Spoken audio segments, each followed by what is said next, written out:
Hello everyone. Before we start, make sure to like and subscribe to the channel, and leave a comment with where you're from and what time you're watching. That way, YouTube will keep showing you stories just like this one. Now, let's begin. Everyone talks about Black Friday like it's some kind of sport, but nobody prepared me for what I saw that morning at Westfield Shopping Center. I was 26 then, fresh out of my master's program, and broke enough to brave the crowds for a decent winter coat. My roommate Vanessa had convinced me to go with her, said we'd be in and out before the real crazies showed up. We got there at 5 in the morning, and the parking lot was already packed, cars circling like vultures waiting for someone to leave. The energy felt wrong from the start. People pressed against the glass doors, security guards nervously adjusting their radios. When those doors finally opened, the crowd surged forward like water breaking through a dam, and I remember thinking maybe I should just turn around, go home, forget about the stupid coat. But Vanessa grabbed my arm and pulled me along, and before I knew it, we were inside, swept up in this river of bodies all flowing toward different departments. She wanted electronics, I needed clothes, so we split up near the food court with a promise to meet back in an hour. The apparel section was on the second floor, and by the time I got up the escalator, it was already chaos. Racks were getting picked clean, hangers scattered on the floor like bones, and everyone had this desperate look in their eyes. I made my way toward the outerwear section, trying to stay close to the walls, avoiding the main aisles where people were literally running with armfuls of merchandise. There was this display of designer jackets near the back, marked down 70%, and that's where everything went to hell. I saw her first. This woman in a red tracksuit with bleached hair teased up like it was still 1985, and she was holding this gorgeous leather jacket, examining the price tag. Behind her, a younger woman in yoga pants was clearly eyeing the same rack, her hand already reaching for another jacket just like it. The thing is, there were only 3 of those particular jackets left. This beautiful cognac leather with silver hardware, and I counted at least 7 women circling that display like sharks. The woman in red must have sensed it too, because she suddenly grabbed all 3 jackets at once, clutching them to her chest like a lifeline. That's when yoga pants woman lunged forward, actually lunged, and grabbed the sleeve of one of the jackets, yanking hard enough that both women stumbled. What happened next was like watching a nature documentary where everything goes wrong at once. They were both screaming, not even words, just these primal sounds, and the jacket stretched between them started to rip at the shoulder seam. Other shoppers immediately descended on them, not to help but to grab for the other 2 jackets that had fallen during the struggle. A man in a business suit literally stepped on the red tracksuit woman's hand to reach for one, and she let out this howl that made my teeth hurt.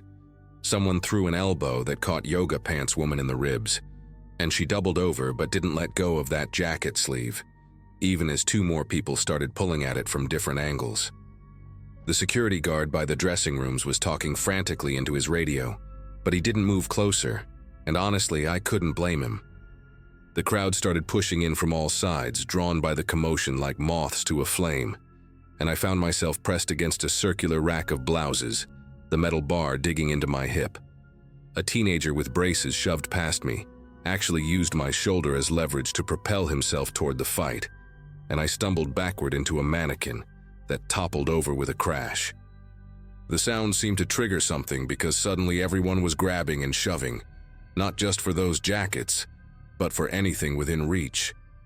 I saw a middle-aged woman with a church group tote bag slam another shopper into a mirror, which spider-webbed but didn't shatter, and the impact sound was horrible, this dull thud followed by gasping.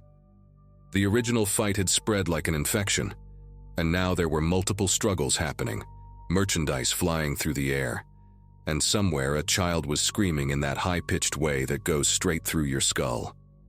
That's when I saw the older woman, probably in her 70s, with one of those walkers that have the tennis balls on the feet. She was trying to move away from the chaos, inching along the wall toward the elevator, her face pale and confused like she'd wandered into a war zone. She almost made it too, was maybe 10 feet from safety when this wave of bodies surged backward from the main fight. A heavy-set man in a football jersey stumbled right into her, and I watched her go down hard, the walker flying one way, her purse the other. The sound she made when she hit the floor was small, almost lost in all the noise, but I heard it. This soft oh of surprise and pain. She tried to get up. I saw her hand reaching for something to grab onto. But then the crowd shifted again and people were stepping on her, over her, around her like she was just another obstacle. Her flowered blouse got caught under someone's boot and tore, exposing the pale skin of her back, and still people kept coming. I tried to move toward her. I swear I did. But the crowd had become this living thing that moved on its own logic, and every step I took forward pushed me 2 steps sideways. Someone's elbow caught me in the stomach and I bent double, gasping. And when I looked up again, I couldn't see the old woman anymore. Just feet and legs and the occasional glimpse of fabric on the floor. The jacket that started it all was now in pieces, strips of leather hanging from different people's hands like trophies from a hunt gone wrong. A display table collapsed with a sound like thunder, sending stacks of folded sweaters cascading everywhere, and people were literally diving for them, sliding across the floor on their stomachs. The yoga pants woman was on her knees now, blood running from her nose, still clutching a piece of that jacket, and the woman in the red tracksuit was nowhere to be seen. My survival instinct finally kicked in and I started fighting my way toward the edge of the crowd, using my elbows, my shoulders, anything to create space. A woman with acrylic nails scratched 3 long lines down my forearm when I accidentally blocked her path to a fallen designer bag, and I felt the warm wetness of blood but didn't stop moving. The emergency exit sign glowed like salvation above a door marked "Employees Only," and I didn't care. I shoved through it and found myself in a concrete stairwell that smelled like cleaning supplies and dust. My legs were shaking so bad I had to sit on the steps, and that's when I realized I could still hear the chaos through the door, muffled but constant, like listening to a storm from inside a basement. My phone was buzzing nonstop, Vanessa texting asking where I was, if I'd gotten anything good, completely oblivious to what was happening 1 floor above her. I stayed in that stairwell for maybe 20 minutes, listening to sirens getting closer, the sound of heavy boots running up and down the stairs below me. Eventually, a security guard found me, this young guy who looked like he'd aged 10 years in the last hour, and he told me the police had cleared the floor but I needed to leave through the loading dock. He walked me down, past other shell-shocked shoppers sitting on the stairs, one woman still clutching a cashmere scarf with the tags on like she'd forgotten she was holding it. When we got outside, there were ambulances everywhere, their lights painting the concrete walls red and blue, and I saw them loading someone on a stretcher, a small form covered in a silver emergency blanket. I never found out if it was the old woman with the walker, but the way the paramedics were moving, careful but not rushed, made my chest tight with dread. Vanessa found me sitting on a parking barrier near the loading dock, and she was furious at first, holding 2 shopping bags and complaining that I'd made her leave the electronics line where she'd been about to score a flat-screen TV for $200. But then she saw my arm, the scratches already turning dark and puffy, and her face changed. We drove home in silence except for the news on the radio. Reporters already calling it the worst Black Friday incident in the state. 7 people hospitalized, 1 in critical condition. They interviewed shoppers who described it like some kind of natural disaster, unavoidable, nobody's fault, just the price of good deals. One woman actually said, and I'll never forget this, that it was worth it because she got her grandson the gaming system he wanted. Worth it. Like those weren't human beings bleeding on that floor. Like that old woman hadn't been somebody's grandmother, somebody's mother, trying to buy a gift for someone she loved. The story made national news for about 2 days before getting buried under some political scandal, and the mall reopened the next morning, like nothing had happened. They put up a small plaque near customer service about shopping safely, and hired more security for the next year. But that was it. I went back once, months later, because I needed to return something Vanessa had ordered online, and when I walked past that apparel section, they'd completely redesigned it. New layout, different lighting, like they were trying to erase what happened there. But I could still see it, the exact spot where that old woman fell, now covered by a cheerful display of spring dresses. The store manager recognized me somehow, maybe from security footage, and offered me a $50 gift card for my troubles that day. Like that would make it better. Like that was the price of watching someone get trampled for a jacket nobody even remembers now. I never went shopping on Black Friday again, obviously. And I can't even walk into a crowded store without planning my exits, watching for signs of that particular energy that comes before violence. Sometimes I dream about it, not the fighting or the blood, but that soft "oh" the old woman made when she hit the ground, that tiny sound of surprise that someone her age, someone who'd lived through whatever she'd lived through, could still be shocked by human cruelty. Vanessa still goes every year, says I'm being dramatic, that it was a freak accident, but she wasn't there in the middle of it, didn't see how quickly people can stop being people when they want something badly enough. The scratches on my arm healed into 3 thin white lines that I tell people came from a cat, because how do you explain that you got them from a stranger fighting over a designer bag, while an old woman was dying 10 feet away, and nobody stopped to help, nobody even slowed down, because the sales only lasted while supplies did.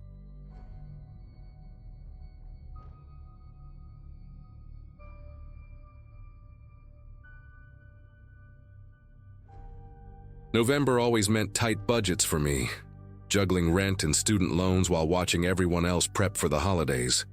I'd been eyeing the new PlayStation for months, saving whatever I could from my job at the warehouse district, telling myself maybe next year when things got better. But when that Black Friday alert popped up on Market Direct at 4 in the morning, showing a seller named Gamer Depot listing 5 units at 60% off for quick sale, pickup only, my finger moved faster than my brain. $200 for a console that never dropped below $500 anywhere else. The listing had already been up for 3 minutes when I found it, and 2 units were gone. I grabbed my keys and headed out while most people were still sleeping off their Thanksgiving dinners, thinking I'd beaten the system for once in my life. The pickup address led me 40 minutes outside the city to an industrial area I knew pretty well from my delivery routes. Building after building of concrete and corrugated metal, most of them dark except for the occasional security light casting long shadows across empty parking lots.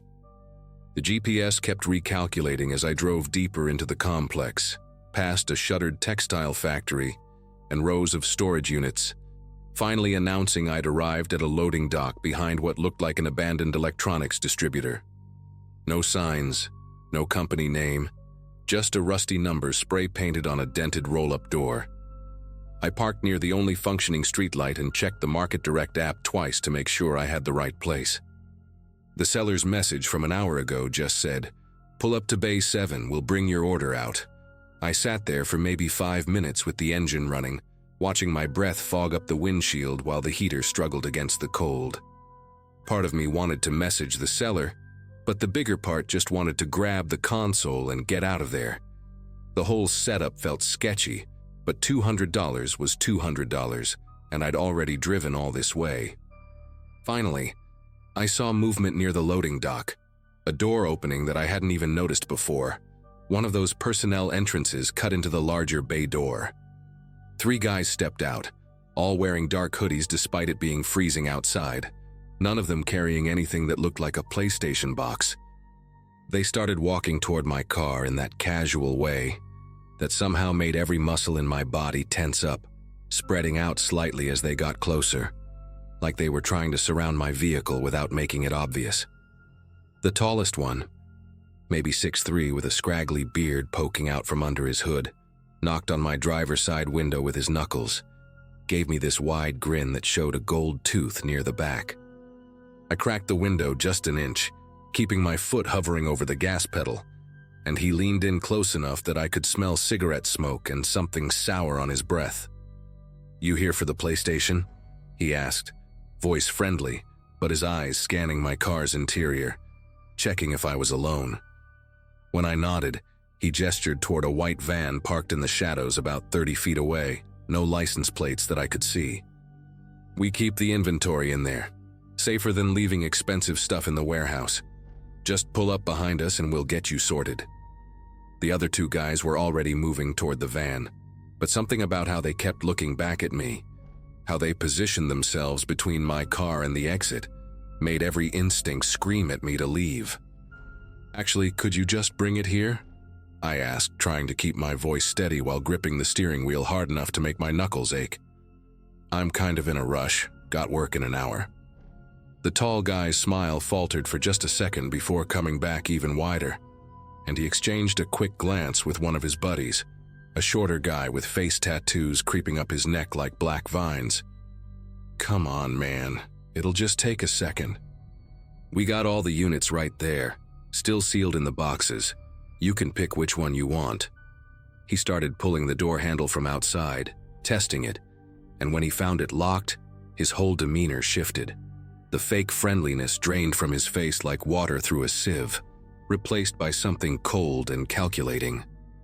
"Don't make this complicated," he said, voice dropping an octave, and I saw his right hand move to his waistband, lifting his hoodie just enough to show the handle of something metallic tucked into his jeans. That's when I made my decision, probably the fastest one I'd ever made in my life. I slammed the car into reverse, tires screaming against the asphalt as I floored it backward, nearly clipping the guy with the face tattoos who had to dive out of the way. The tall one was shouting something, banging his fist on my trunk as I spun the wheel hard, throwing the car into a chaotic 180 that left rubber marks on the concrete. In my rearview mirror, I saw them scrambling toward the van, and I knew I had maybe 10 seconds before they came after me. The industrial complex was a maze of identical buildings and narrow access roads, and I'd just given up my only advantage of knowing the area from my delivery routes by panicking and taking the first turn I saw, which led deeper into the complex instead of toward the main road. My old Corolla's engine was screaming as I pushed it harder than I ever had, taking corners so fast the whole car tilted on two wheels. Behind me, I could hear the van's engine roaring to life, see its headlights sweeping across the buildings as it lurched into pursuit. They knew these roads better than me. That much became clear when they started gaining ground despite their bulkier vehicle. I blew through a stop sign at a T intersection, choosing left on pure instinct, and found myself in a dead-end loading area surrounded by tall chain-link fences topped with razor wire. The van's lights flooded my mirrors as it skidded to a stop behind me, blocking the only way out. My heart was hammering so hard I could feel it in my throat, taste copper in my mouth as I watched all three of them climb out of the van, taking their time now because they knew I was trapped. But then I remembered something from my delivery days, a detail that might save my life. These old loading areas all had emergency access gates for fire trucks, usually padlocked but with chains loose enough to ram through if you had enough speed. I could see it in the corner of the lot, barely visible in the darkness, a section of fence that looked different from the rest. The three men were walking toward me, spread out in a line, the tall one now openly holding what looked like a knife that caught the light from their van's headlights. I revved the engine, threw it in reverse again, and they actually laughed, thinking I was going to try ramming their van. Instead, I cranked the wheel hard right, building up as much distance as I could in the small space, then shifted to drive and floored it straight at that emergency gate. The impact felt like hitting a wall, the chain snapping with a sound like a gunshot, the fence posts bending outward as my car burst through in an explosion of sparks and twisted metal. The Corolla's front bumper was hanging by a thread, dragging on the asphalt and throwing up a shower of sparks as I careened onto a service road I'd never seen before. My windshield had spider-webbed from the impact, making it hard to see, but I didn't dare slow down. In the cracked side mirror, I caught glimpses of the van's headlights as it struggled to follow through the destroyed gate, having to slow down to navigate the twisted metal I'd left behind. The service road connected to the main industrial thoroughfare, after what felt like hours but was probably 30 seconds. And suddenly I was merging into early morning Black Friday traffic, regular people heading to regular stores for regular sales, completely unaware that I'd just escaped whatever those men had planned for me. My whole body was shaking so bad I had to pull into a gas station 3 miles down the road just to catch my breath and call the police. The cops took my report, said they'd been tracking similar scams across the state, Fake marketplace listings leading people to isolated locations for robberies. They found the loading dock area, found the tire marks and the destroyed fence, but the van and the men were long gone. The detective, an older guy named Brennan with tired eyes and coffee stains on his shirt, told me I was lucky, that most people who fell for these schemes ended up losing their car, their money, sometimes worse. He showed me photos from other cases, people beaten unconscious, one kid who'd been stabbed when he tried to run, a woman who'd been held at knife point while they cleared out her bank account at nearby ATMs. The PlayStation listing had been deleted minutes after I'd escaped. The seller account vanished like it never existed, and Market Direct claimed they had no way to track who'd posted it since the account was created with fake information and accessed through a VPN. I spent $3,000 fixing my car, money I definitely didn't have, but it was still cheaper than buying a new one. The body shop guy whistled when he saw the damage, said it looked like I'd been in a demolition derby, asked if I wanted to file an insurance claim. I told him no, paid cash, didn't want any record of my stupidity following me around. For weeks after, I'd wake up at night thinking I heard that van's engine, check my rear-view mirror constantly even on familiar roads, avoided that whole industrial district completely, even though it added 20 minutes to some of my delivery routes. The fear faded eventually, the way these things do, but I never forgot the lesson. Every Black Friday since, when those deals start popping up on marketplace apps and social media, listings that seem too good to be true from sellers with no history, I think about that morning, about how desperation and greed nearly got me killed over a gaming console I didn't even need. These days, I tell everyone who'll listen about what happened, post warnings in local Facebook groups every November, try to save other people from making the same mistake. Some believe me, others think I'm paranoid, say things like that don't happen in our area. But I know what I know. Those men are still out there, probably using different names, different locations, different bait. Maybe they've moved on to other cities, other schemes, but every holiday season they're somewhere, setting their traps, waiting for someone desperate enough or naive enough to take the bait.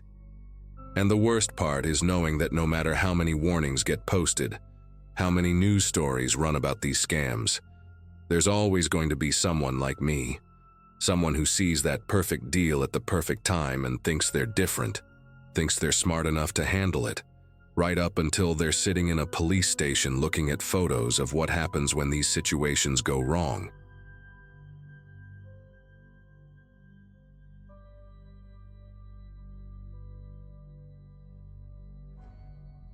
My manager badge still had the Thanksgiving gravy stain from when I'd scarfed down dinner in the break room before the Black Friday chaos started.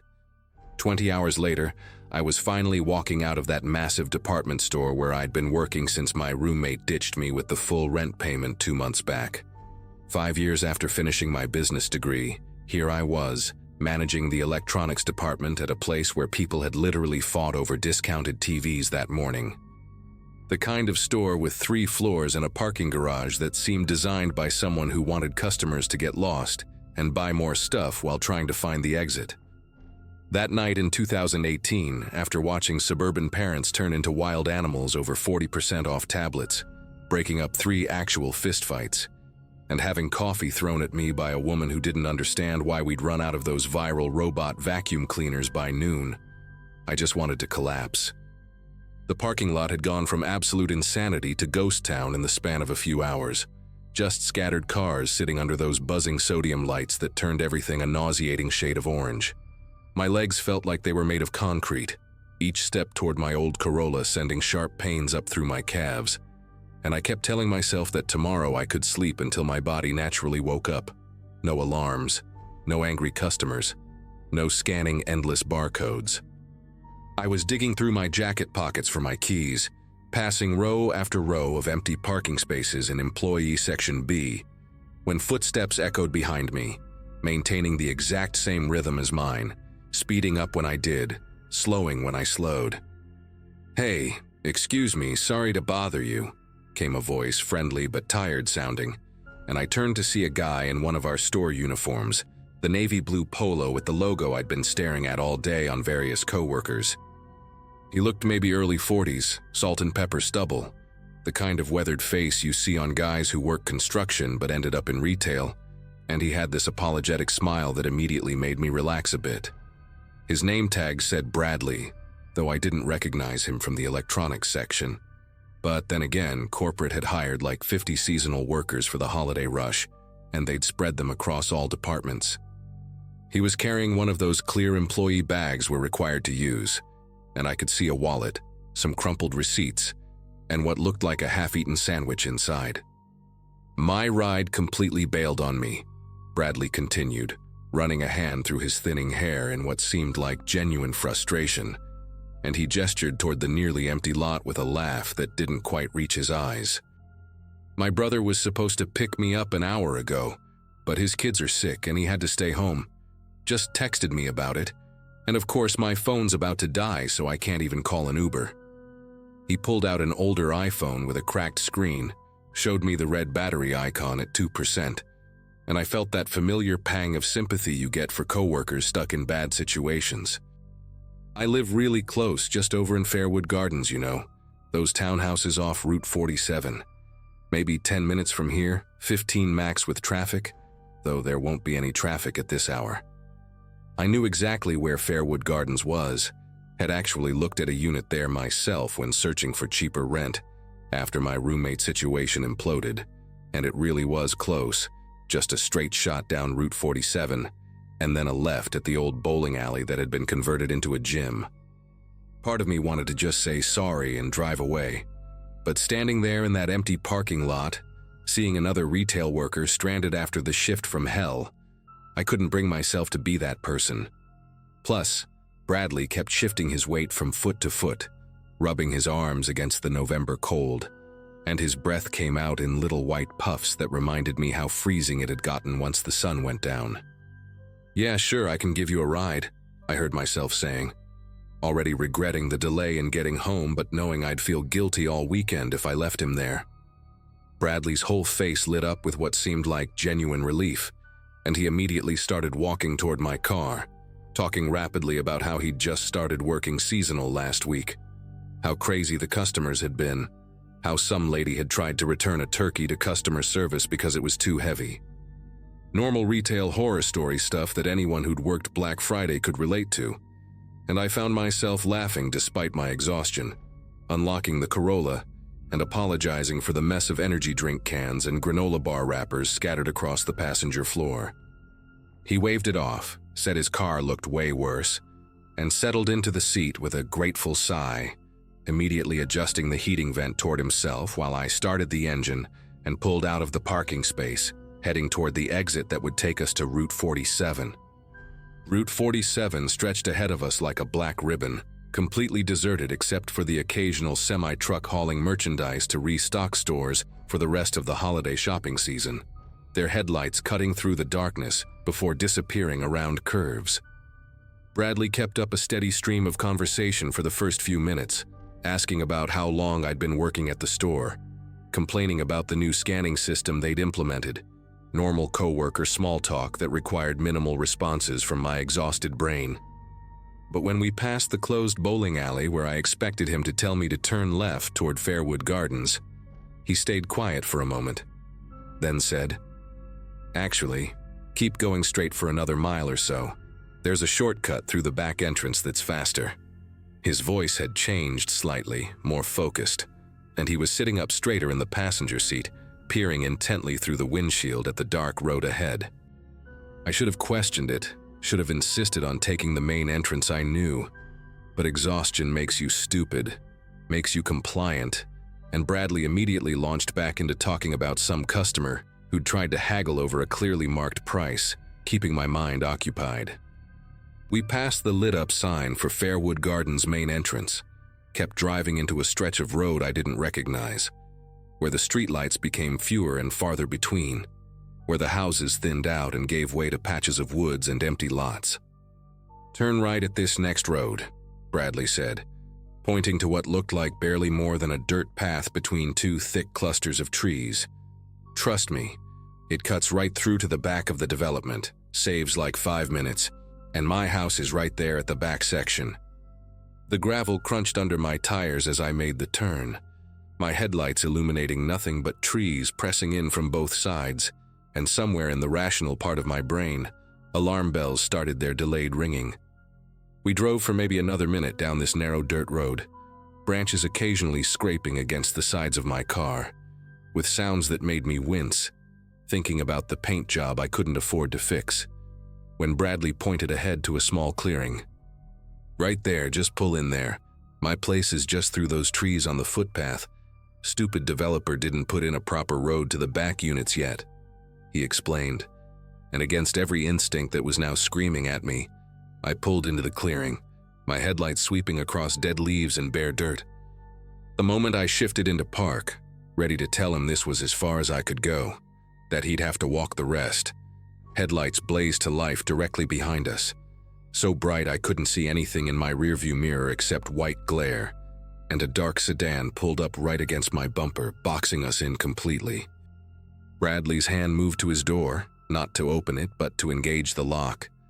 A soft click that sounded like a gunshot in the sudden silence after I'd instinctively turned off my engine. And when I looked at him, really looked at him for the first time since we'd left the parking lot, his entire demeanor had transformed. Gone was the tired retail worker, the apologetic smile, the grateful relief, replaced by someone sitting perfectly still, watching me with an expression of calm patience, like a fisherman who just felt the first tug on his line. "Here's what's going to happen," he said in a voice completely different from before, lower and stripped of any fake friendliness, while behind us a car door opened and footsteps approached on the gravel. "You're going to sit very still. Keep your hands where I can see them, and my associate is going to come around to your door." My brain went into this weird overdrive mode, like when you're taking a test and suddenly all the answers become crystal clear, and I remembered something from a self-defense video I'd watched after my roommate left, and I was living alone for the first time. Never let them take you to a second location. Never go quietly. Make noise, fight, do anything but comply when you're isolated, because compliance in these situations usually ends badly, especially in woods where nobody can hear you scream.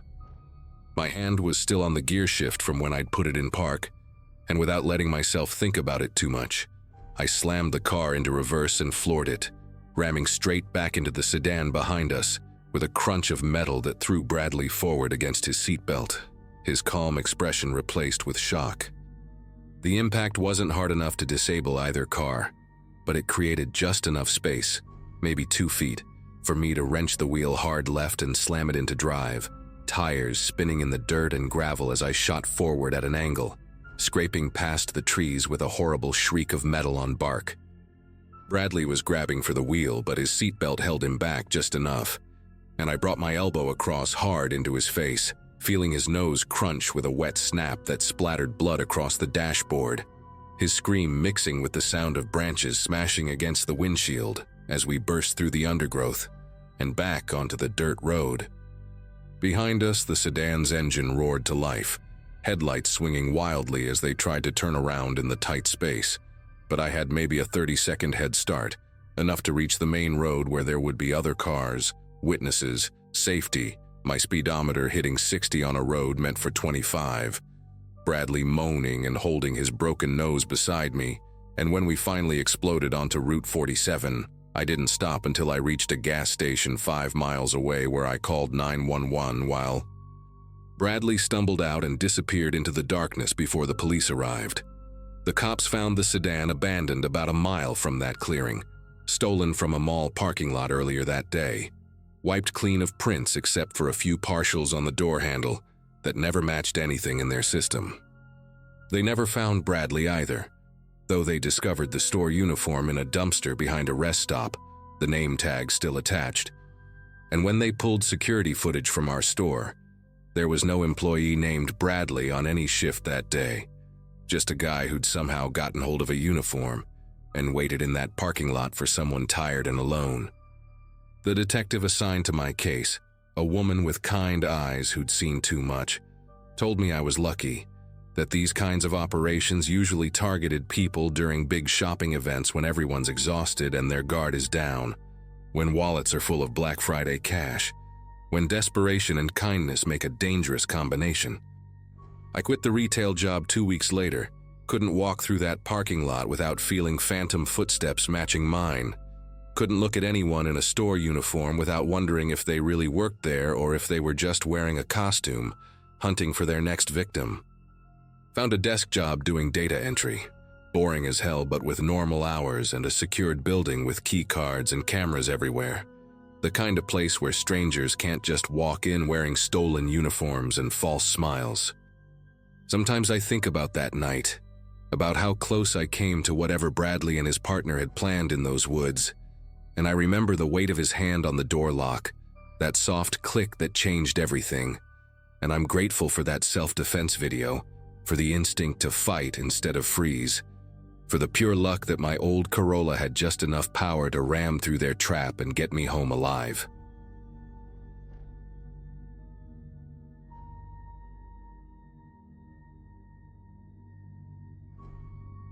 My daughter needed a laptop for college, and I needed to not go deeper into debt.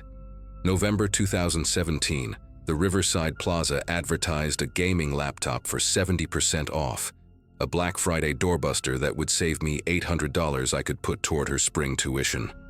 I pulled into the parking lot at 3 in the morning, expecting maybe a dozen early birds, but found 40 people already huddled by the garden center entrance. The main doors had triple that number. I took my place in line, told myself 3 hours in the cold was worth it, and started scrolling through my phone to pass the time. A woman ahead of me had a store map with different departments circled in red marker, and she kept refolding it, studying it like a battle plan. By 5:30, that line had transformed into something I didn't recognize. The 40 people had become hundreds, bodies packed so tight I could feel the breath of the person behind me on my neck. A guy in a football jersey pushed up beside me, talking loudly on his phone about getting 3 tablets for his kids, his elbow digging into my ribs every time he gestured. The crowd stretched back so far I couldn't see where it ended, just waves of people disappearing into the dark parking lot. When security guards appeared inside the store and started walking toward our doors, the entire mass of bodies shifted forward at once. The woman with the map stumbled, caught herself against the glass, and the pressure from behind pushed me into her. The guy in the jersey was practically standing on my heels, and somebody behind him was yelling about their spot in line. At 5:58, 2 minutes before opening, the guards reached for the door locks. The crowd compressed like a spring, and I heard glass creaking under the pressure of bodies. The woman with the map had both palms flat against the door now, trying to keep herself from being crushed against it, and I was trying to help brace her when the locks clicked open. The door swung inward, and she fell forward, disappearing into the store as the crowd exploded through the opening. The guy in the jersey shoved past me, using his shoulder like a battering ram, and the force of people behind me lifted me off my feet. I went through those doors without my feet touching the ground, carried by the mass of bodies like driftwood in a tsunami. Inside was chaos. The careful lanes marked with rope barriers meant nothing as the human flood crashed through them, metal posts clattering to the floor. People were running in every direction, shopping carts ramming into displays, and I heard glass breaking somewhere to my left. I tried to move toward the electronics section, but the crowd had its own momentum, sweeping me sideways toward the clothing racks. A teenager next to me got tangled in a rack of winter coats and went down hard, and I reached for him but got yanked away by the surge. The main wave of bodies was pushing deeper into the store, toward the back where the big-ticket items were stocked, and fighting against it was like trying to swim upstream in rapids. Then the crowd hit a bottleneck at the electronics department entrance and everything compressed. Bodies slammed into my back, crushing me forward into the people ahead, and suddenly I couldn't expand my chest enough to breathe properly. My ribs felt like they were bending inward, and each breath came in short, painful gasps. Someone fell near my feet, and I tried to step around them, but there was nowhere to move. No space between the bodies, and more people kept pushing from behind. The person on the ground was screaming, A horrible muffled sound, and I could feel them thrashing against my legs trying to get up. But the crowd kept moving, kept pushing, and I felt my foot come down on something soft that shouldn't have been there. The screaming changed pitch, became more desperate, and I tried to shift my weight, but the mass of bodies had me pinned in place. A woman next to me was hyperventilating, her eyes wide with panic, clutching at anyone within reach. Her fingernails dug into my arm as she tried to pull herself up higher, trying to get above the crush, but there was nowhere to go. The crowd had become a single organism, pulsing and swaying with its own terrible rhythm, and we were just cells being pushed through its body. I saw a man ahead of us go down, pulled under by someone grabbing his jacket, and the crowd closed over him like water. The person under my feet had stopped screaming, but I could still feel movement down there, weak attempts to push against the weight above them. My vision started going gray at the edges from the pressure on my chest, and I realized with absolute clarity that I might die here, trampled to death over a laptop sale, and my daughter would have to identify my body. Survival instinct took over. I started throwing elbows, hard, not caring who I hit, just trying to create space to breathe. The woman with her nails in my arm wouldn't let go, so I twisted sharply and heard her cry out as she lost her grip. I pushed against the person in front of me with everything I had, using them as leverage to keep from being pushed down myself. The mass was slowly flowing through the electronics entrance, and I let myself be carried, focusing only on staying upright. Each step was a fight to maintain balance, to not trip over whatever was on the floor. I kept my arms up near my chest, creating a small pocket of space to breathe, and stopped trying to help anyone else. You can't save anyone when you're drowning yourself. The electronics section opened up slightly, and people scattered toward different displays, the crushing pressure finally easing. I stumbled sideways into a tower of boxed printers, knocking several to the floor, and used the moment to gulp air into my burning lungs. My whole body was shaking, adrenaline making my heart pound so hard I could hear it over the shouting and crashes around me. Behind us, at the entrance we'd just come through, I could see people still trapped in the bottleneck, faces purple with pressure, hands clawing at the air. Someone was definitely down in there. I could see a gap in the crowd where bodies weren't quite touching the floor, like a pothole in the human river.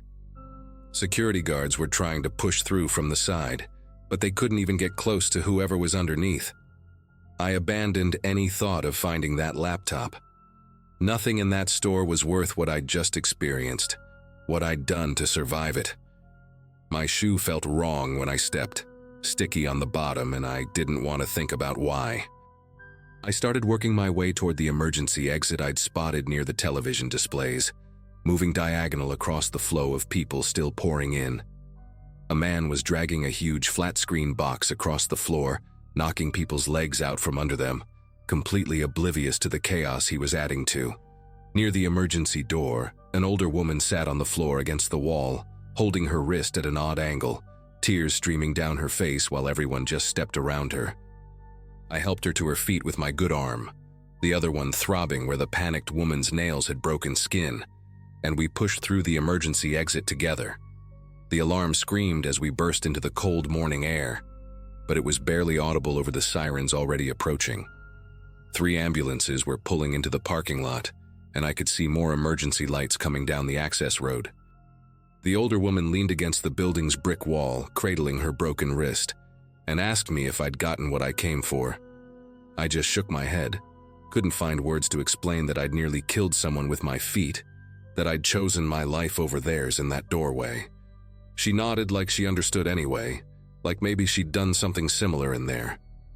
We waited in silence for the paramedics, watching more people stumble out of various exits, some carrying merchandise, others carrying injuries, and a few being carried by others. Later, I found out 2 people died that morning at Riverside Plaza. A 43-year-old man had a heart attack in the crush near electronics, and a 19-year-old college student was trampled at the Garden Center entrance where I'd gone through. The news called it a tragic accident, showed security footage of the crowd surge that looked like a tidal wave of bodies, and interviewed the store manager who kept saying they'd followed all safety protocols. I never told my daughter why I came home empty-handed that day, just said the crowds were too crazy, and ordered her laptop online instead, paying full price on a credit card I couldn't afford. She thanked me for trying, completely unaware that her old man had stood on another human being to stay alive, that I'd felt someone's ribs bend under my weight and kept walking anyway. I still shop on Black Friday sometimes, but only online.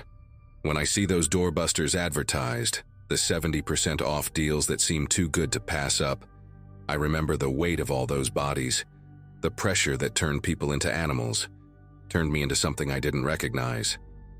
I remember the woman with the map who disappeared through those doors first and wonder if she made it out okay, if she got whatever she'd circled on that paper.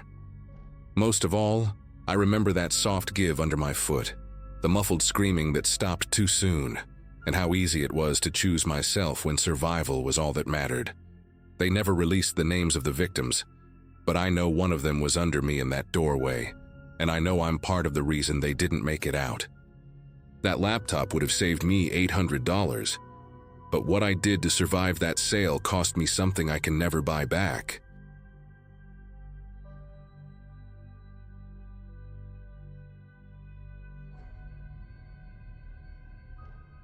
Owning a small boutique means most days are predictable, quiet even. Violet Thread had been my baby for about 6 years, tucked into a corner spot in downtown Portland with my business partner Jade. We sold curated vintage pieces and some local designer stuff. And honestly, we were happy with our little niche. Then one random Wednesday in 2022, I posted a video on TikTok showing this incredible collection of vintage leather jackets we'd just acquired, and the thing exploded. Like 2 million views in 3 days kind of exploded. Suddenly we had people messaging us from across the country, asking if we'd hold items, if we shipped internationally when our next sale was. Jade and I decided to go all in on Black Friday that year. We'd never done anything major before, maybe had 40 customers trickle through on a normal sale day.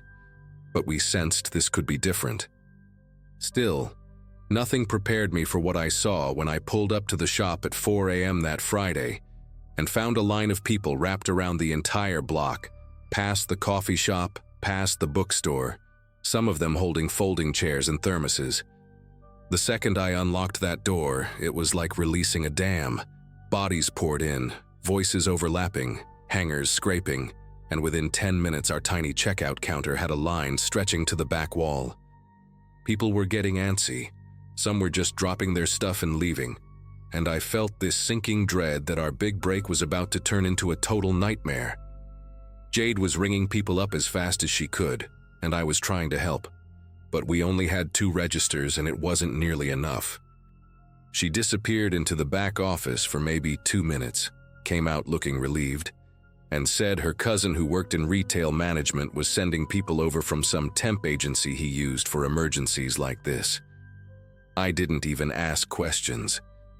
About 20 minutes later, 3 people walked in wearing black shirts and lanyards, saying they were from FlexStaff Services. There was this young guy named Josh, who looked like he'd rather be anywhere else, an older man named Raymond who'd clearly worked retail before, and a woman who introduced herself as Christine. She had dark hair pulled into a tight bun, wireframe glasses that kept slipping down her nose, and this weirdly calm, practiced smile that made me feel like she'd worked 1,000 Black Fridays. I gave them the fastest crash course in history, showed them our register system, how to package items, where the bags were stored. Christine asked a ton of questions, way more than the other 2. Stuff about our return policy, whether we accepted international credit cards, if we had a limit on transactions. At the time, I just figured she was being thorough, maybe even a little too eager.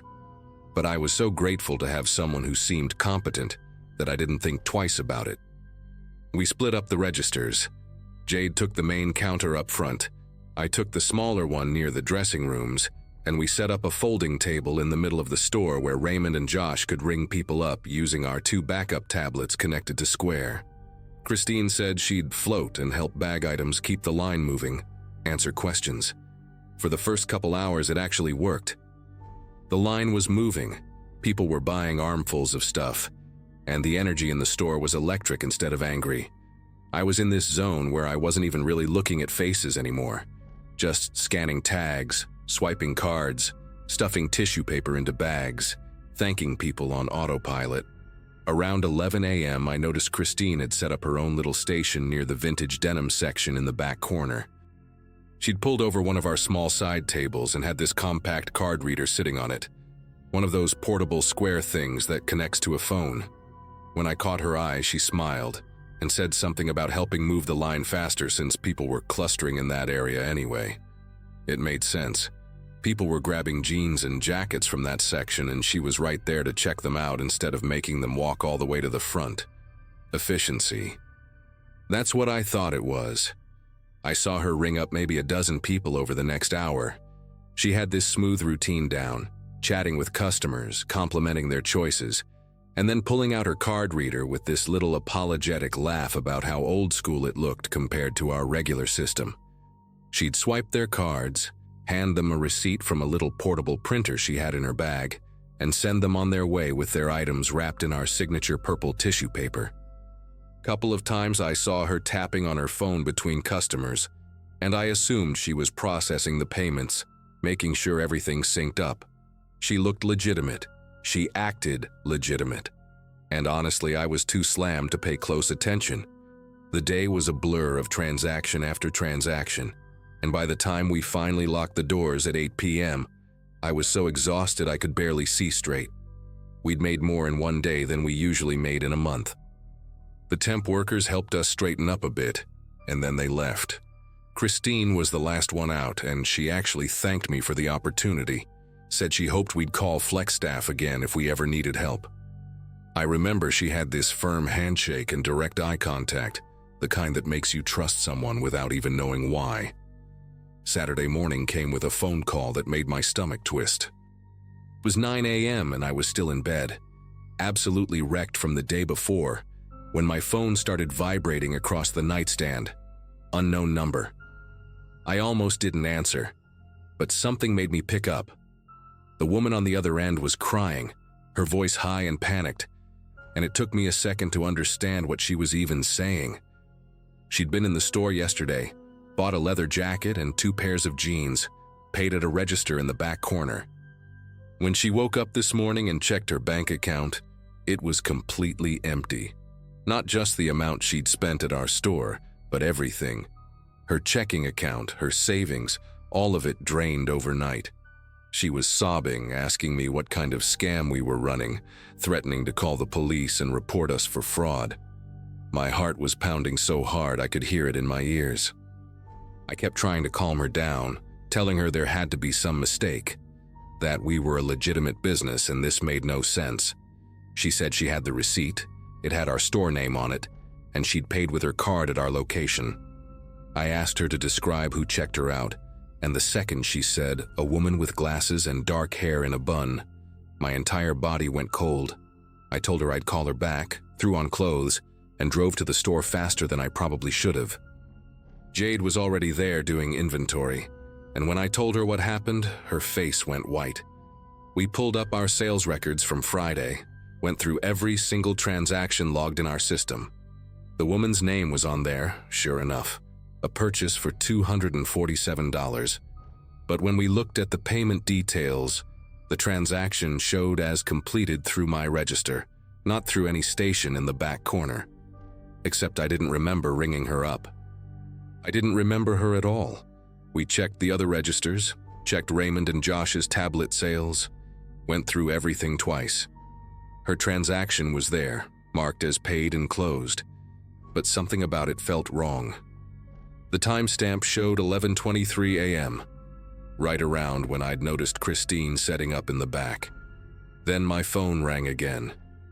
Different number, different woman, same exact story. She'd shopped yesterday, paid in the back corner of our store, woke up to find her account emptied. Then another call, then another. By noon, we had 6 people calling us, all of them hysterical, all of them saying the same thing. They'd paid at a register in the back, handled by a woman with glasses and dark hair, and now their accounts were destroyed. One guy said his credit card company flagged 17 fraudulent charges overnight, all to random overseas accounts. A younger woman said someone had tried to withdraw cash from an ATM in Brooklyn at 3 a.m., and she lived in Portland and had never been to New York in her life. Jade called the temp agency while I dealt with the flood of panicked customers. I was trying to take down information, trying to tell people we'd figure this out, trying not to completely lose it myself. When Jade hung up the phone, her face had this gray, hollow look that made my chest tighten. She said the number for FlexStaff services was disconnected, just a recorded message saying the number was no longer in service. She tried Googling the agency and there was nothing. No website, no reviews, no business registration, nothing. It was like the company didn't exist. I asked about her cousin, the one who supposedly sent the temp workers, and she pulled out her phone with shaking fingers and called him right there on speaker. He answered on the second ring, sounded confused about why we were calling. When Jade asked him about the temp workers he'd sent over, there was this long pause. Then he said he hadn't sent anyone. He didn't know what we were talking about. He'd been out of town for Thanksgiving and hadn't talked to Jade in over a month. She insisted someone had called claiming to be from him, and he just kept saying no, that wasn't him. He never made any calls. The realization hit us both at the same time. Nobody sent those workers. They just showed up, walked in like they belonged, and we let them. We called the police and 2 officers showed up around 2 p.m. They took our statements, looked at our security camera footage, and that's when things got even worse. Our cameras covered the front entrance, the main register area, and the dressing rooms, but we'd never installed one in that back corner where Christine had set up. Budget cuts from a couple years ago, we'd only kept the most essential angles covered. The footage showed her arriving, showed her moving around the store, showed her talking to customers, but there was nothing clear enough to really identify her. She'd positioned herself perfectly in the one blind spot we had. The officers took notes, said they'd file a report, and mentioned this sounded like a skimming operation they'd been tracking across several states. Apparently there'd been similar incidents at pop-up markets and busy retail locations.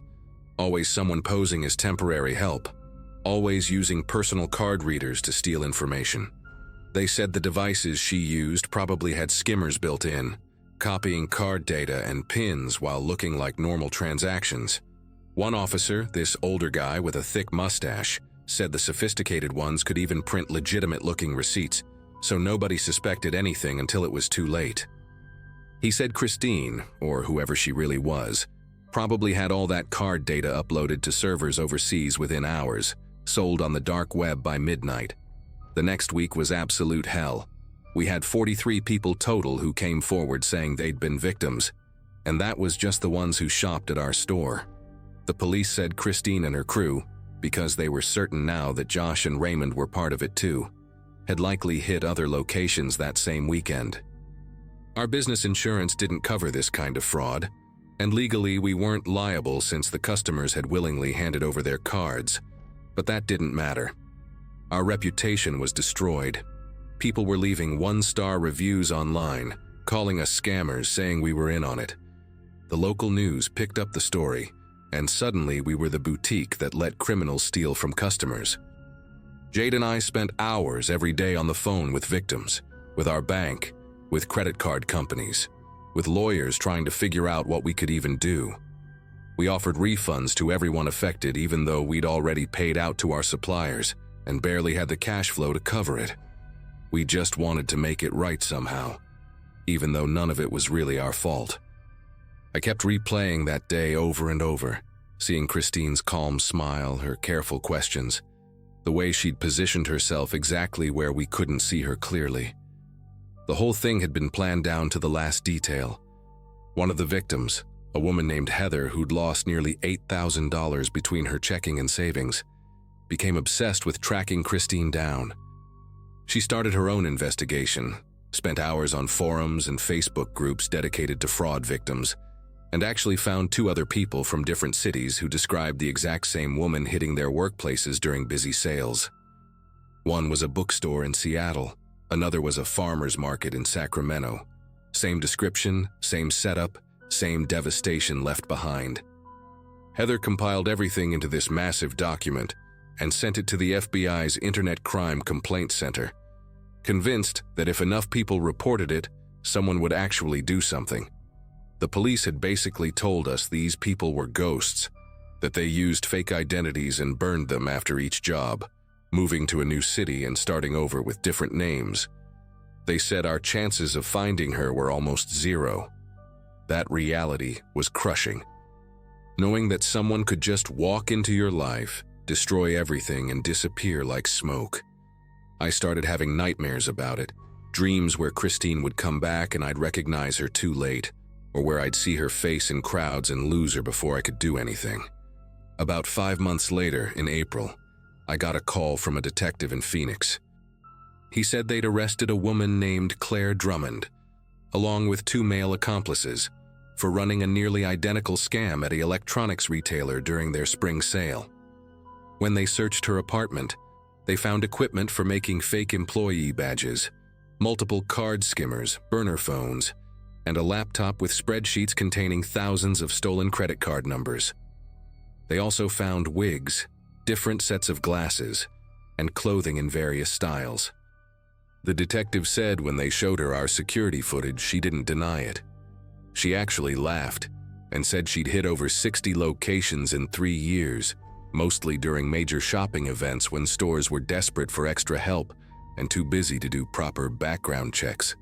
She and her crew would research stores ahead of time, figure out which ones went viral or had big sales coming up, and just walk in pretending to be from temp agencies. Most places were so overwhelmed they didn't question it. She said the key was confidence and timing. Act like you belong, show up when chaos is already happening, and people will believe whatever you tell them. The arrest didn't undo the damage, but it felt like something. Claire Drummond was facing federal charges, and the detective said she'd likely spend years in prison given the scale of what she'd done.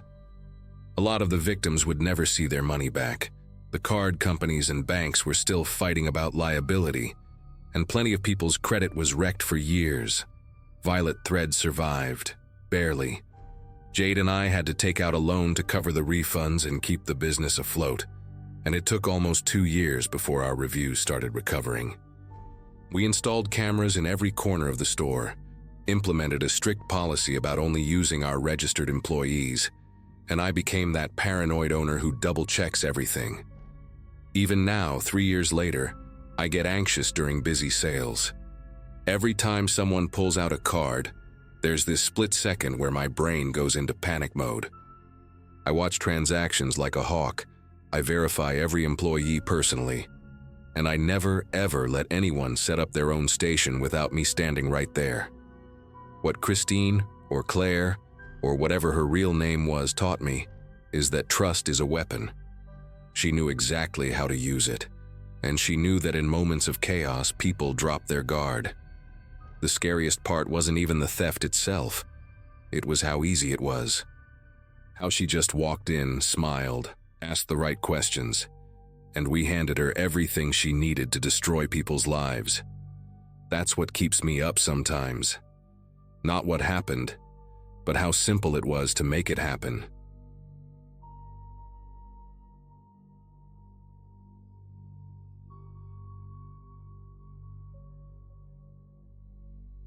The apartment felt way too quiet after my roommate moved out to live with his girlfriend. That was probably the real reason I got obsessed with upgrading my entertainment setup.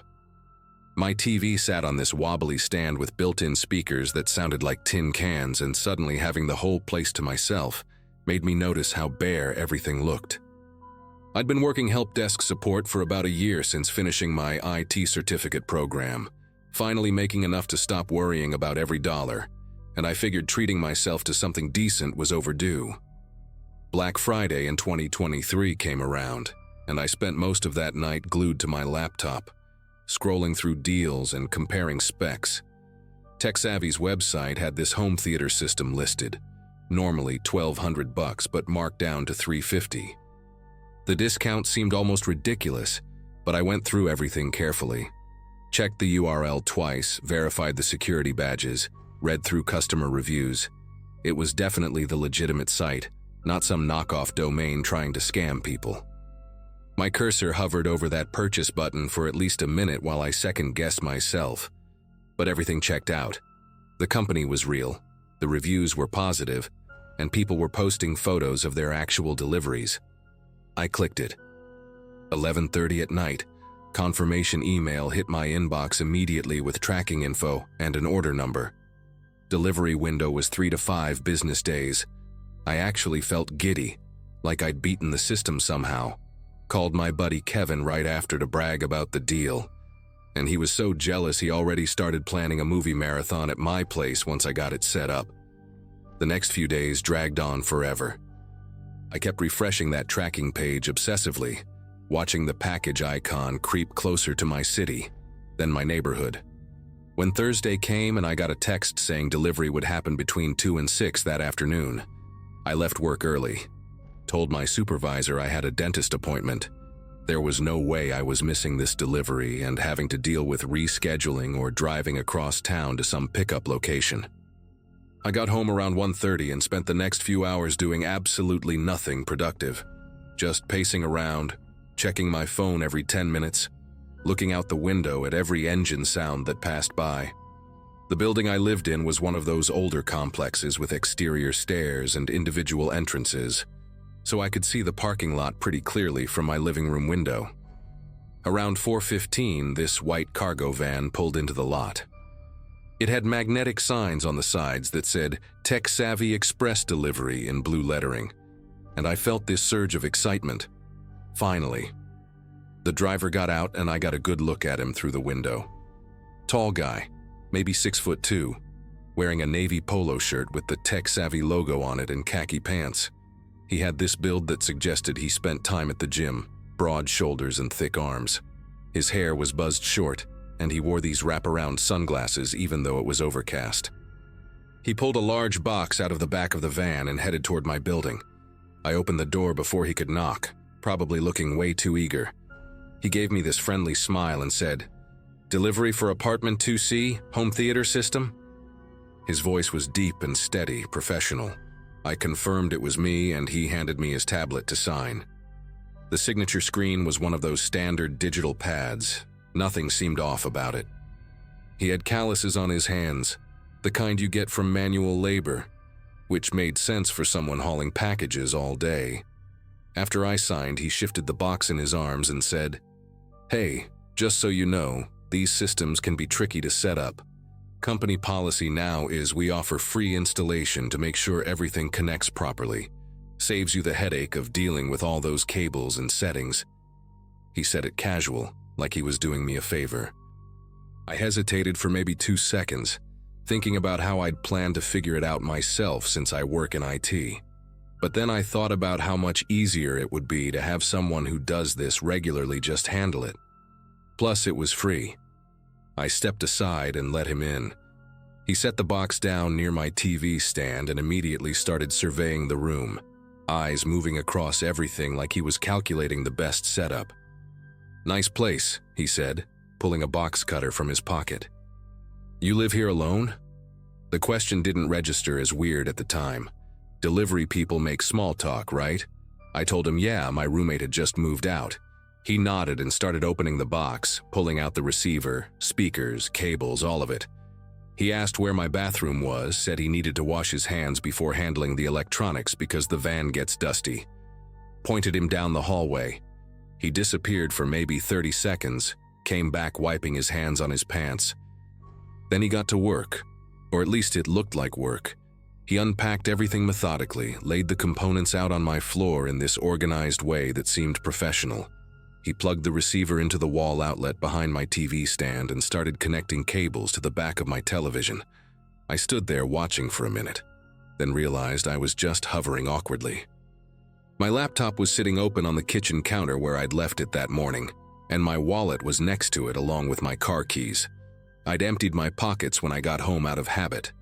The guy was crouched behind the entertainment center, threading cables through, and he called out asking about my Wi-Fi password so he could connect the system to the network for firmware updates. That made sense to me. I rattled off the password and he thanked me. Then he said he needed to grab some additional connectors from the van, that the box was missing a component. Said it would just take a minute. I told him no problem and he headed out the door. I heard his footsteps going down the exterior stairs, heard them fade into the parking lot. That's when the silence hit me. Not the peaceful kind, but the kind that makes your brain start working overtime. I walked over to the window to see if he was coming back, just out of curiosity. The white van was gone. Completely gone. I stood there staring at the empty parking space where it had been, trying to process what I was seeing. Maybe he parked somewhere else? Maybe he needed to move the van for some reason? But even as I thought it, I knew something was completely wrong. I turned around and my eyes went straight to the kitchen counter. The spot where my laptop had been was empty. Just the power cord lying there. My wallet, gone. My car keys, gone. For a few seconds I couldn't move, couldn't think. Then I practically ran to the hallway, checked the bathroom. My watch was missing from the sink counter where I'd left it. I went into my bedroom and my backup phone that I kept charging on my nightstand was gone too. The guy had moved through my apartment like he had a mental checklist. The home theater system was still there, half unpacked, cables everywhere. I grabbed my phone from my pocket, the only thing he hadn't gotten because it was on me, and my hands were shaking so bad I could barely unlock it. I called TechSavvy's customer service number, the one from their website, got through to someone after navigating their automated menu. I explained what happened, talking fast, probably not making complete sense. The representative went quiet for a second, then asked me to describe the driver again. I did. Tall, muscular, buzzed hair, wraparound sunglasses, navy polo with the logo. She put me on hold. When she came back, her voice had changed, gotten more serious. She said they had no delivery scheduled to my address that day. Said they don't do installation services at all, never have.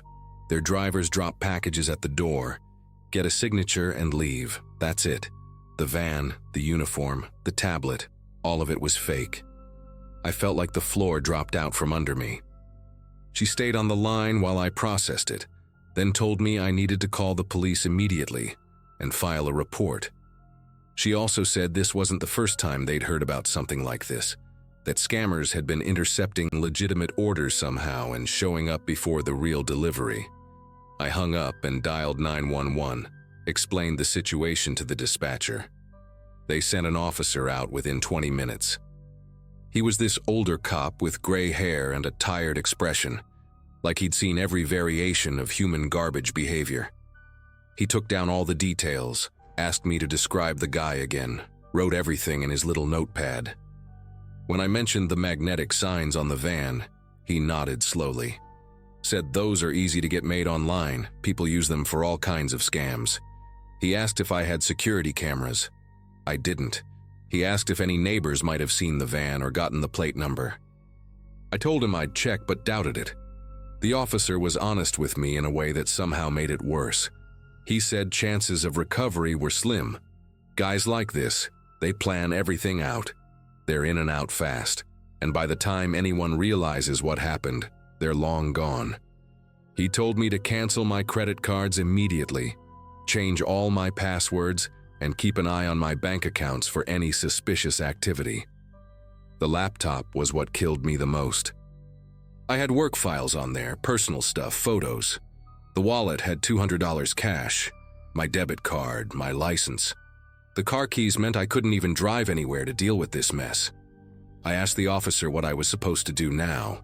He said file the report, contact my bank and credit card companies, get my locks changed in case the guy made copies of my apartment key when he went to the bathroom. That thought hadn't even occurred to me yet. I felt sick. This stranger had been alone in my hallway. Probably went through my bedroom too, while I stood there like an idiot, watching him pretend to hook up cables. After the officer left, I called my apartment management and explained the situation. They sent a maintenance guy out that same evening to change my locks, which cost me $120 I didn't really have at that moment. I spent the rest of the night on my phone, which thankfully had enough battery, canceling cards and filing fraud alerts. My bank was helpful at least, said they'd monitor my account and reverse any unauthorized charges. I called Kevin and told him everything. He felt awful because he'd been so hyped about the deal. Kept saying he should have told me it sounded too good to be true, but that wasn't fair to him. I'd been the one who verified everything, who let a complete stranger into my home without asking for proper ID, without questioning anything. The real delivery from Tech Savvy showed up on Saturday, 2 days later. An actual driver in an actual company truck asked me to step outside for the signature and left the box right there on my doorstep. Refused to even come near my door. I couldn't blame him. I never got my stuff back. The police report went nowhere. Just another file in a system overloaded with cases that never close. My laptop was gone forever along with everything on it. Had to use my tax refund that year to replace it. The $200 cash was just gone. Getting a new license meant a trip to the DMV and sitting there for 3 hours. My car sat in the parking lot useless until I could afford to get new keys made from the dealership, which ran me another $240 because of course it did. The worst part wasn't even the money or the inconvenience. It was realizing how easily I'd been played. This guy read me perfectly, knew exactly what to say, how to act, what details would make me trust him, the professional demeanor, the uniform, the tablet, the casual small talk. He'd done this before, probably done it a dozen times. I was just another mark on his list. Now when I order anything online, I make the driver leave it outside. I don't care if it's pouring rain or if the box is massive. They can set it down and walk away. I'll drag it inside myself once they're gone. And I tell this story to anyone who will listen, because if it stops even one person from making the same mistake I did, then maybe it's worth reliving the embarrassment. Trust your instincts, verify credentials, and never let strangers past your threshold no matter how legitimate they seem. That $350 deal ended up costing me close to $2,000 when everything was said and done, not counting the stuff I lost that I can never replace.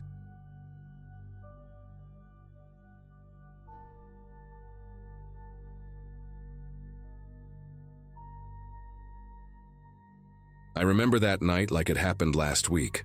My husband Matt and I had just come back from one of those chaotic Black Friday sales, the kind where people line up before sunrise just to grab a deal. We weren't even planning to go, but our old TV had been flickering for months, and the sale was too good to ignore. We bought a 65-inch smart TV from an electronics store about 30 minutes away, got our receipt, and left feeling pretty proud of ourselves. It felt like one of those normal, domestic victories, the kind you brag about to friends over coffee. Later that afternoon, while I was unpacking groceries, my phone rang. The caller ID showed the name of the same store we'd been to. The man on the line sounded polite but businesslike, saying he was calling to confirm our delivery address because there had been a mix-up with another order. It didn't seem strange at first. We'd given our home address at checkout. He repeated our street name and zip code perfectly, and I confirmed it before hanging up. I even told Matt, half laughing, "At least they're making sure it goes to the right place this time." Neither of us thought anything of it. The evening went by quietly. Matt mounted the old TV on the wall one last time to stream a movie, while we waited for the new one to be delivered the next day. Around 11:30, I was sitting on the couch with a blanket, half asleep, when our dog, Luna, started pacing near the back door. She's usually calm at night, but her tail was stiff, and she kept growling in short, low bursts. Matt muted the TV and listened. Outside, we could hear the faint crunch of tires rolling over gravel. We didn't live on a busy street. It was one of those quiet neighborhoods where you instantly notice when something's out of place. Matt peeked through the living room curtains and frowned. A dark pickup truck had stopped across the street. No logo, no plates visible from that angle, just a pair of headlights cutting through the dark. The engine turned off, but the lights stayed on. "Probably someone lost," he muttered, though his voice didn't sound convinced. I remember how heavy the air felt, like the kind of stillness right before a thunderstorm. Luna wouldn't stop growling, and that's when I heard it. The faint metallic rattle of our back gate latch moving. Matt motioned for me to turn off the TV, and the room sank into silence. The only light came from the dim lamp beside the couch. We both listened, The kind of listening where every sound feels amplified. The latch clinked again, slower this time, like someone trying not to make noise. My heart was pounding so hard I could hear it in my ears. Matt whispered that maybe it was an animal, but we both knew no raccoon would try to open a gate twice. He grabbed the flashlight from the drawer and moved quietly toward the back door while I stayed near the hallway, clutching Luna's collar to keep her from barking. When he shone the beam through the kitchen window, the gate stopped moving. Whoever was there had heard him. The flashlight caught a glimpse of something, maybe denim or maybe the reflection off metal, before it disappeared beyond the fence. We waited, listening. Nothing. No footsteps, no voices. The silence stretched until it almost felt unbearable. After a few minutes, Matt opened the door just enough to peek out, the cold air rushing in. He said the gate was open a few inches, swinging slowly. I told him to come back inside and lock it, which he did, double-checking the deadbolt before pulling the blinds shut. We sat together on the couch after that, neither of us talking much. The truck was still parked out front, lights off now, but we could see its shape in the faint glow of the street lamp. I thought about calling the police, but Matt didn't want to overreact. "If they're still there in 10 minutes, we'll call," he said. Those 10 minutes dragged on like an hour. Luna had stopped growling, but she stayed alert, ears twitching at every sound. Then, as if on cue, the truck's headlights blinked on again. It rolled forward slowly, stopping right in front of our driveway this time. Matt stood up, tense, and I grabbed my phone. Before I could even unlock it, we heard the gate again. This time it wasn't the latch, but the hinges creaking open fully. The back motion sensor light turned on, flooding the yard in pale light. For a split second, I saw a silhouette near the shed, a tall figure motionless like it was staring straight at the house. Then the light went off, and everything went black again. I called 911 right away, my hands barely steady enough to type the passcode. The dispatcher answered fast, and I tried to explain that someone was in our backyard. She asked if they'd entered the house, and I said no, but they were close. She told us to stay inside, lock all doors, and wait for an officer. While I was still on the line, Matt went to grab the baseball bat he kept by the front door. The dispatcher asked if we could see the intruder. I told her no, just the truck still idling in front.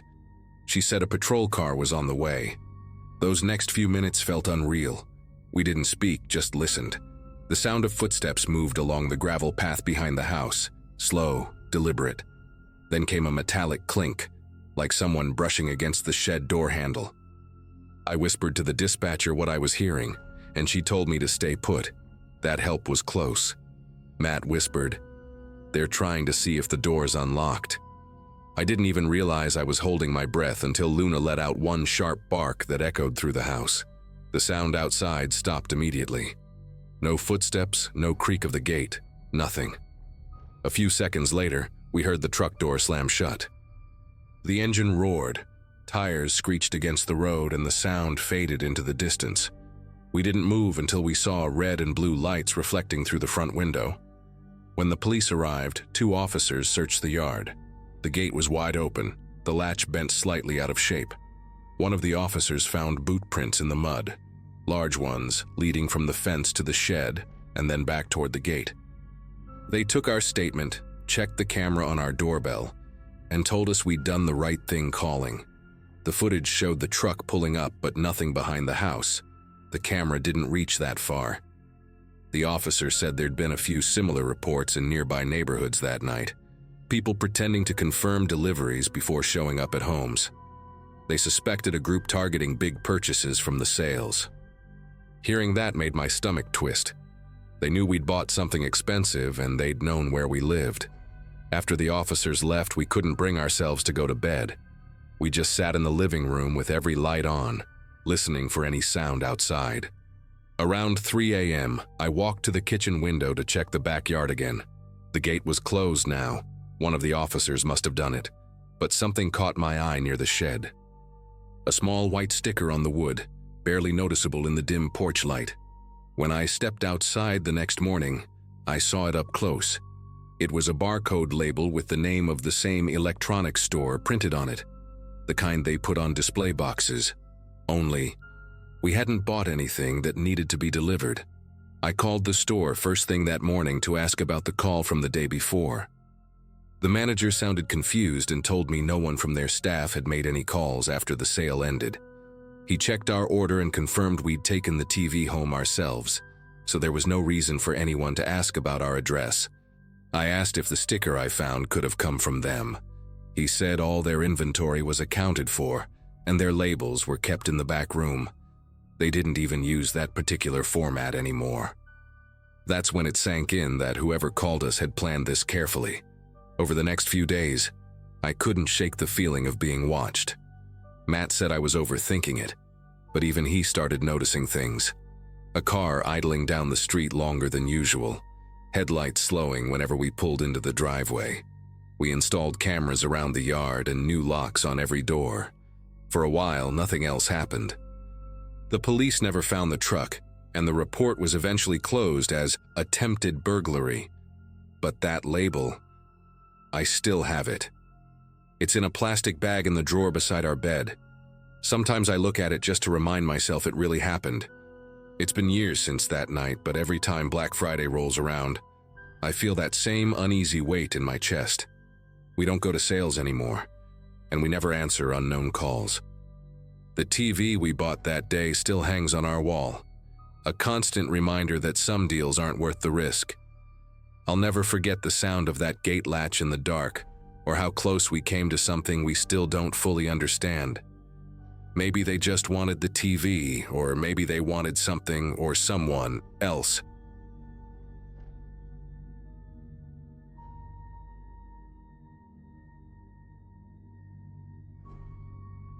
I had been scrolling through secondhand listings all week, hunting for a good Black Friday deal that didn't feel like a scam. Between juggling my part-time job and my sister's college tuition, I couldn't justify spending full price on anything luxurious. When I found a post for a genuine designer tote, the exact model I'd been eyeing for over a year, listed for barely a quarter of the retail cost, it almost felt like fate. The seller's profile looked normal. A few photos of cats, some furniture sales, and the bag itself displayed on a beige carpet with tags still attached. I messaged her, and she responded quickly, friendly, and direct. "I can meet you at the Crestview Mall garage," she wrote. "Early afternoon works best." That Saturday was cold and gray, the kind of afternoon where the air smelled faintly like wet concrete. I arrived 10 minutes early, partly because I'm anxious about punctuality, but also because I wanted to double-check the spot. The garage was busier than I expected, people loading boxes into SUVs, kids whining about toy stores, and the occasional honk echoing through the levels. I parked near a pillar painted with a fading letter C, texted the seller that I'd arrived, and waited. Her read receipt appeared instantly, but no reply came. After a few minutes, the crowd began to thin. The noise dulled, replaced by the hum of fluorescent lights that flickered unevenly above me. I watched the reflection of my car in the polished concrete, trying to distract myself. When another 15 minutes passed, I typed again, something polite. "Still good to meet?" No answer. I checked the listing, thinking maybe she'd updated it or sold the bag to someone else, but it was still active. That's when a dark sedan rolled slowly past, then reversed, stopping about 20 feet away. The driver's window slid down halfway. A man leaned over from the driver's seat, smiling in a way that looked rehearsed. "You waiting on someone?" he asked, his tone casual, almost friendly. I hesitated, keeping my distance but nodding slightly. He tapped the passenger seat. "I think she sent me. Said she couldn't make it, but I've got the bag here. You can check it if you want." His voice had that kind of false confidence people use when they're improvising a lie. I didn't move closer, but I caught a glimpse of something shiny, maybe a shopping bag resting beside him. My gut told me to walk away, yet my brain kept insisting maybe this was just awkward communication. I told him I'd rather wait for the seller directly, that maybe there'd been a misunderstanding. He nodded like that made perfect sense, then opened his door anyway. The sound echoed sharply through the empty level. "No problem. he said, stepping out and stretching like someone who wanted to look harmless. He was in his mid-30s maybe, clean cut, wearing a baseball cap and a navy hoodie. In his right hand he held the bag, the same tan leather with gold hardware I'd seen in the photos. "See? It's legit," he said, holding it up with an easy grin. My heart sped up, torn between suspicion and that tiny flicker of greed that whispers, "Maybe this really is your lucky day." He started walking toward me, slow and deliberate. I took a few steps back, clutching my phone. "I'll just wait here," I said, trying to sound calm. The man stopped near the pillar by my car, eyes darting briefly to the garage exit ramp. "You can at least take a closer look," he said, placing the bag on the ground like an offering. For a second, the air felt heavy, dense with silence. I noticed the way he positioned himself, between me and the open path. Every instinct screamed that something wasn't right, and yet I still glanced down at the bag, as if confirming what my brain already knew. No deal online is worth this kind of gut tension. Then his tone shifted. "You don't trust me?" he asked, almost laughing but not quite. I tried to step sideways, but he moved the same direction, mirroring me.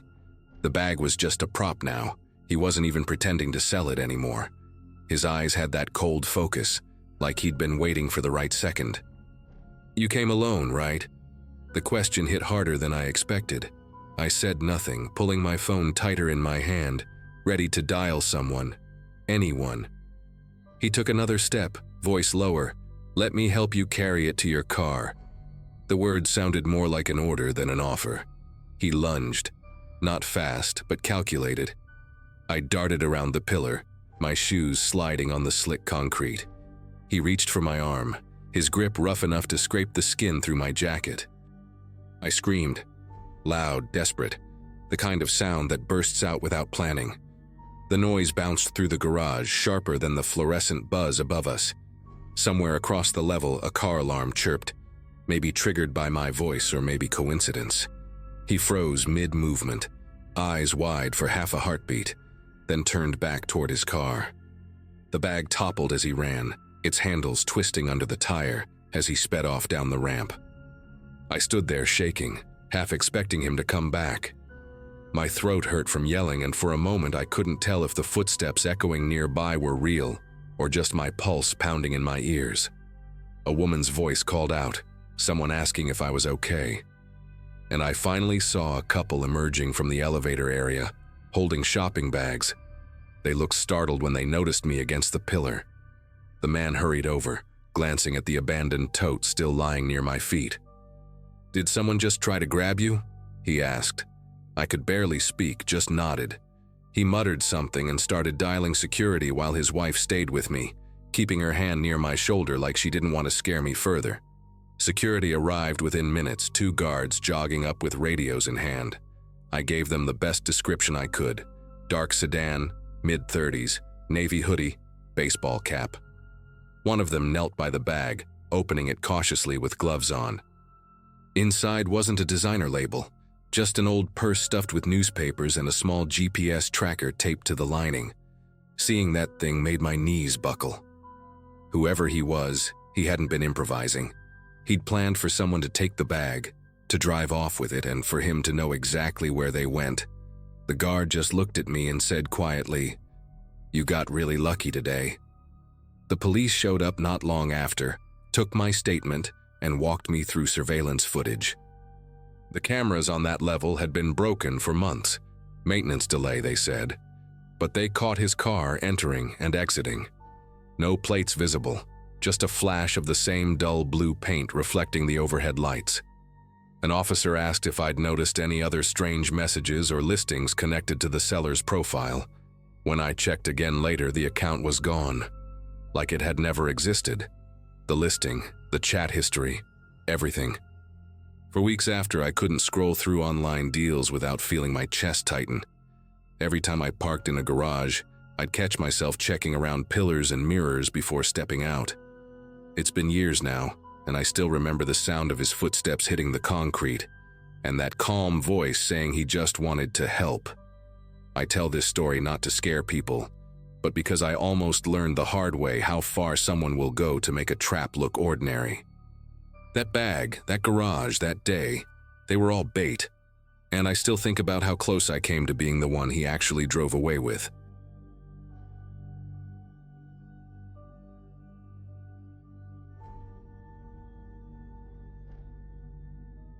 Black Friday has always been chaos where I live, but that year, I decided to brave it anyway because my old headphones had finally given up. I remember being half awake, running on cheap coffee and the thrill of maybe catching a deal. The mall was a madhouse. People shouting, carts bumping into each other, security trying to keep some order while pop music blared over the speakers. I remember thinking the air smelled like perfume, plastic, and sweat. I ended up in line at an electronics store, holding a box of wireless headphones I didn't even plan to buy. But they were half off, and it felt like winning a small battle. The cashier who rang me up looked young, maybe mid-20s, with messy blonde hair and a small scar along his left eyebrow. His name tag said Derek. He was talkative in a way that caught me off guard. He asked if I'd been waiting long, joked about surviving the storm, and told me he'd been working since 4 a.m. He didn't seem creepy or anything, just tired but friendly. When he handed me the bag, he smiled and said, "Don't lose your receipt. People keep coming back saying they dropped theirs." I laughed, said thanks, and left. That was the end of it, or so I thought. That night I got home around 6, still buzzing from the chaos of the day. I lived alone in a small second-floor apartment near the highway. Nothing fancy but quiet most of the time. I threw the shopping bag on the couch, ordered takeout, and spent the evening scrolling through deals I didn't need. By midnight, I was half asleep on the couch when my phone buzzed. My doorbell camera had detected motion. I figured it was a stray cat, or maybe someone delivering a late package. But when I checked the feed, I froze for a good 10 seconds trying to understand what I was seeing. Derek was standing right outside my door. Same clothes as earlier. Store uniform, name tag, everything. He was holding a shopping bag and looking straight at the camera like he knew I'd be watching. After a few seconds, he leaned closer and spoke, his voice low but clear enough to hear through the mic. "Hey," he said, "you left your credit card at the register. Thought I'd drop it off." My first instinct was confusion. I clearly remembered putting my card back in my wallet after paying. I'm a bit obsessive about checking that kind of thing. Still, the way he said it sounded calm, polite even, like he was doing me a favor.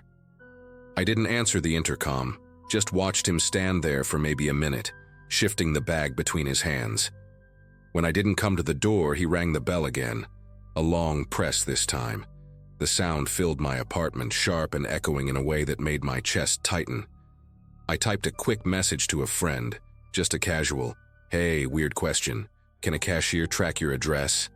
and went back to the feed. He wasn't at the door anymore. The camera showed only the hallway light flickering and the faint outline of the bag sitting on the floor near my welcome mat. I didn't move for several minutes, just stared at it, waiting for something else to happen. Eventually, I checked my wallet, card right there, exactly where it should be. That's when my heart started pounding for real. I locked every window, double-checked the door, and sat back on the couch with my phone in hand. When I looked at the feed again, the bag was gone. He must have come back to take it while I wasn't looking. The next morning, I called the store. I tried to sound calm, like I was just clearing up a misunderstanding.